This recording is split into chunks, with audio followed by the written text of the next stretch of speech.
Assalamualaikum warahmatullahi wabarakatuh. Video ini kami sediakan untuk pembentangkan kertas kerja kami yang bertajuk Syubhat dan Keraguan yang ditimbulkan oleh ahli kitab. Sebelum itu, perkenalkan ahli kumpulan kami yang terdiri daripada 4 orang iaitu Nurul Natasha binti Ishaq, Aini Atira binti Latif, Nazira binti Abdullah dan Nurul Farihan binti Husin. Kebanyakan ahli kitab telah mengubah suai dan menambah isi terhadap kitab-kitab yang mereka miliki. Mereka juga membawa cerita palsu yang menyimpang jauh dari agama. Perbuatan mereka ini telah menyebabkan timbulnya syubhat dan keraguan terhadap umat manusia yang lain. Jadi, mari kita lihat satu persatu apakah perbuatan ahli kitab yang menimbulkan syubhat dan keraguan kepada umat. Menyebarkan Israiliyat. Para ulama bersepakat menyatakan sumber asal Israiliyat adalah dari Yahudi dan Nasrani. Penyebaran Israiliyat berlaku dalam beberapa tahap. Ia bermula apabila ada beberapa ulama Yahudi memasuki Islam seperti Abdullah bin Salam dan Wahab bin Munabbih. Setelah itu, ramai kaum muslimin di zaman sahabat merujuk kepada mereka untuk menjelaskan kisah-kisah ringkas yang disebut dalam Al-Quran. Namun, para sahabat akan menapis penjelasan dari ahli kitab mengikut prinsip yang tertentu. Pada zaman tabi'in pula, penyebaran Israiliyat semakin meluas. Seterusnya, penyebaran melalui pembukuan tafsir. Ini kerana banyak percampuran sumber sahih dan tidak sahih serta sanad-sanad yang telah dibuang. Ianya membuka ruang untuk Israiliyat masuk dengan mudah. Kebanyakan riwayat-riwayat Israiliyat boleh merosakkan akidah kerana banyak unsur pembohongan. Dakwaan yang menyangkal orang lain masuk syurga.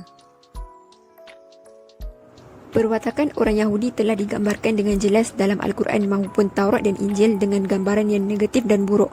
Orang Yahudi dan Nasrani juga sentiasa merasakan merekalah yang paling benar dengan menyatakan bahawa hanya golongan mereka yang akan masuk syurga, sedangkan Allah telah menjanjikan syurga hanya kepada orang yang beriman dan beramal soleh. Okey, poin yang seterusnya mengajak untuk mengikuti agama mereka. Golongan Yahudi dan Nasrani ini sentiasa mempunyai usaha jahat untuk menjerumuskan umat Islam ke lembah kekufuran dengan mengajak untuk menjadi seperti mereka. Allah Subhanahu Wa Taala telah pun berfirman seperti dalam ayat 100 surah Ali Imran yang merupakan sebagai larangan untuk tidak menuruti serta mentaati mereka agar tidak terpengaruh dengan tipu daya mereka. Oleh kerana sikap dengki terhadap orang Islam, mereka terus berusaha memperdaya dan menyesatkan umat Islam. Allah Subhanahu Wa Taala telah pun berfirman di dalam ayat 109 surah Al-Baqarah. Kemaafan yang diberikan dalam ayat ini bukanlah bermakna umat Islam perlu berdiam diri, bahkan perlu berwaspada. Allah Subhanahu Wa Taala juga telah menegaskan bahawa perlunya umat Islam untuk menolak usaha ajakan mereka kerana mereka ini telah menyimpang jauh dari ajaran yang dibawa oleh Nabi mereka. Firman Allah adalah seperti di bawah. Okey, kemudian mendakwa Nabi Ibrahim beragama Kristian. Orang Yahudi dan Nasrani ataupun dengan nama lain mereka, ahli kitab, telah menggambarkan sejarah bangsa mereka berasal daripada Nabi Ibrahim AS sebagai suatu sejarah umat manusia dan juga peradaban dunia.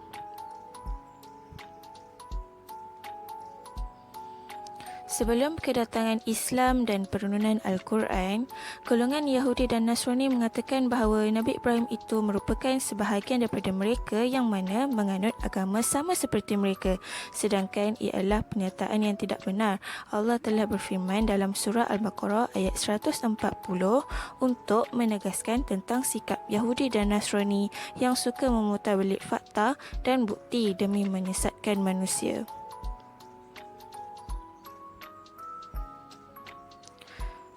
Nabi Ibrahim AS merupakan seorang Nabi yang membawa ajaran agama samawi dan taat kepada segala perintah Allah.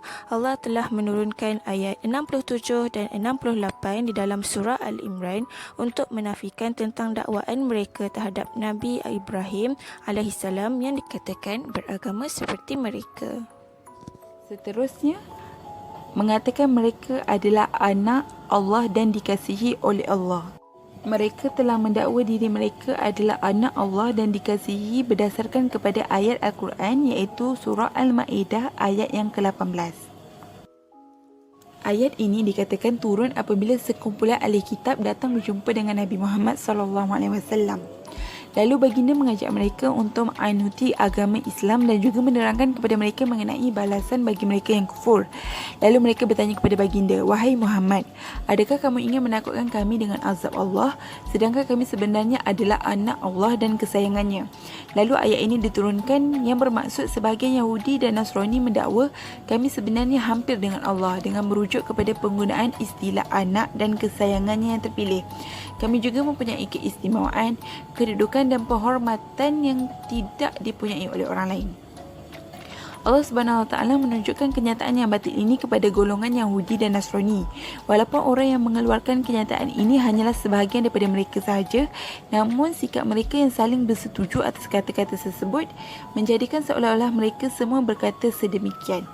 Dan Allah memerintahkan Nabi Muhammad SAW agar membalas kata-kata mereka dengan mendedahkan kesesatan dan kebodohan mereka dengan firman-Nya yang bermaksud, "Katakanlah wahai Muhammad, mengapa ia, iaitu Allah, menyiksa diri kamu dengan dosa kamu?" Ini bermaksud, katakanlah wahai Muhammad kepada mereka yang sombong itu, "Mengapa Allah menyiksa diri kamu sekiranya benar kamu itu adalah anak Allah dan kekasihnya, sedangkan seorang kekasih itu tidak akan menyiksa kekasihnya sendiri." Penegasan Allah tentang sikap ego dan menunjuk-nunjuk golongan Yahudi dan Nasrani ini yang merasakan diri mereka sebagai kelompok yang terpilih dari manusia yang lain. Seterusnya, penyelewengan kitab agama Samawi.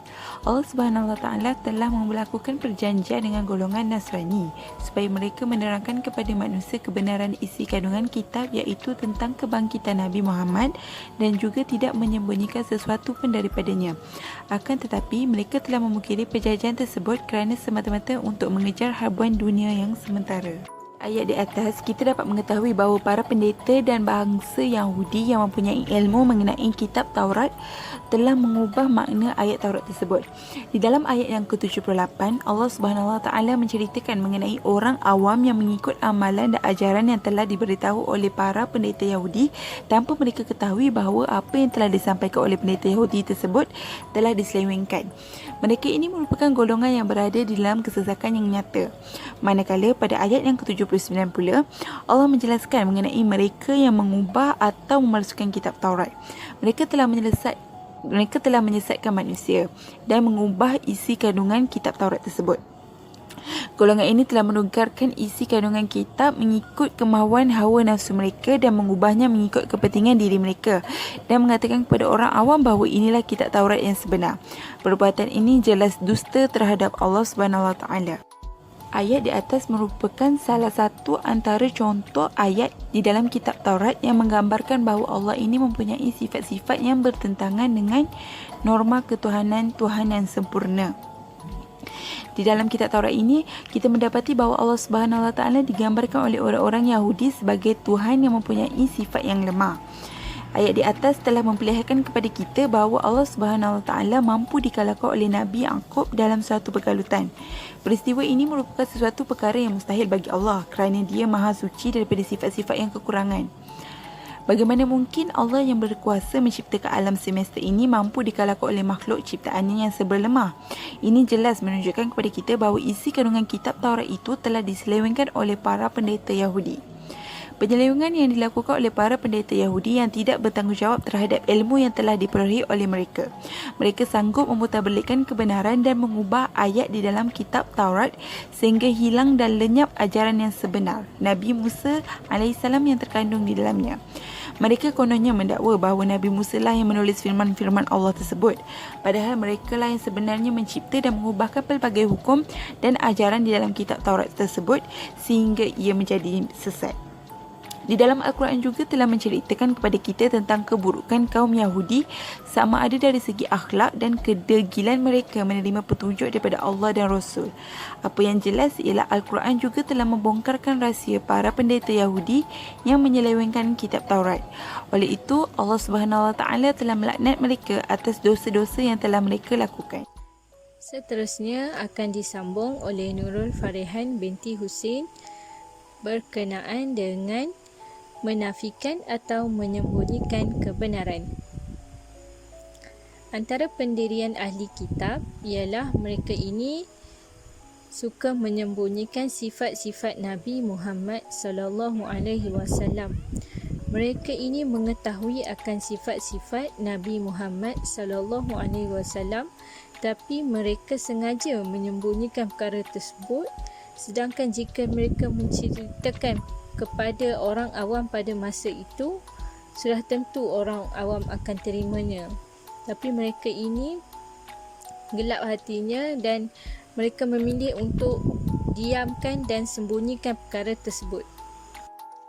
Sifat buruk mereka ini telah Allah Subhanahu wa taala rakamkan di dalam Al-Quran pada surah Al-Baqarah ayat 146, iaitu A'udzu billahi minasyaitonir rajim.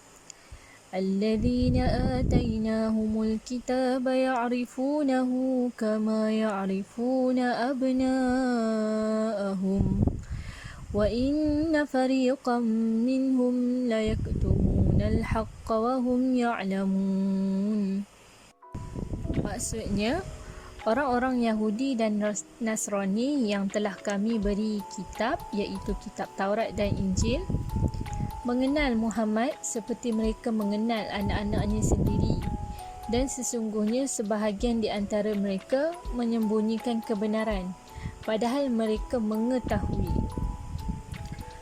Jadi jelaslah bahawa ahli-ahli kitab ini mengetahui tentang Nabi Muhammad sallallahu alaihi wasallam dengan begitu jelas sekali, iaitu ia diceritakan di dalam kitab Taurat.